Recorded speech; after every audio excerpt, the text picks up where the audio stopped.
Bakit hindi pinayagan ng pansamantalang paglaya ni Rodrigo Duterte mula sa detention center ng International Criminal Court? Himayin po natin ang mga dahilan daw at ang timeline.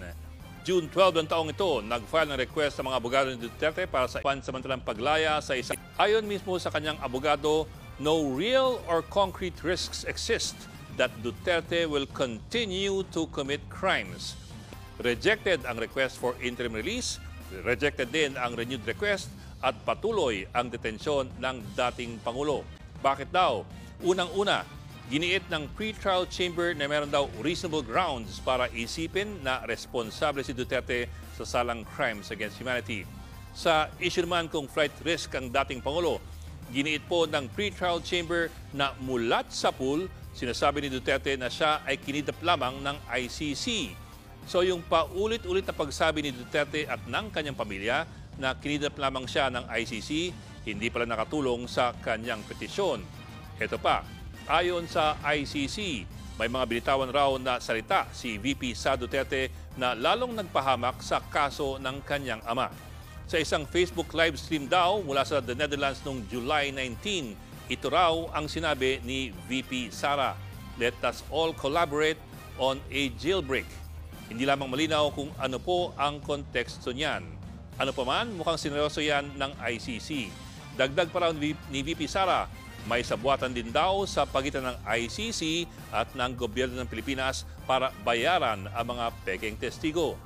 Ito pa, ayon sa ICC Pre-Trial Chamber, sinabi ni VP Sara noong August 19 na kung bigyan ng interim release ang kanyang ama, gusto niyang bumalik sa Davao City. Pero taliwas daw ito sa pangako ng mga abogado ni Duterte na mananatili lamang siya sa bansa kung saan siya bibigyan ng interim release kung sakali. Patunay raw ito na hindi kinikilala ni Duterte ang ICC at balak daw ng kanyang pamilya na ilabas siya sa jurisdiksyon ng ICC. At dagdag pa ng pre-trial chamber, ang pagpapalaya kay Duterte ay magiging patuloy na banta sa mga tetestigo laban sa kanya.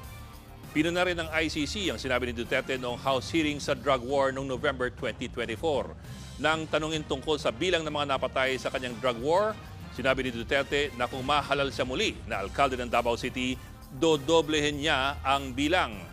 May 2025, nahalal nga siyang alkalde ng Davao bagamat nakakulong sa ICC. Binasura rin ng ICC Pre-Trial Chamber ang argumento ng depensa na dapat siyang palayain for humanitarian reasons. Habang nakakulong, mabibigyan naman daw ng sapat na medical care ang dating Pangulo.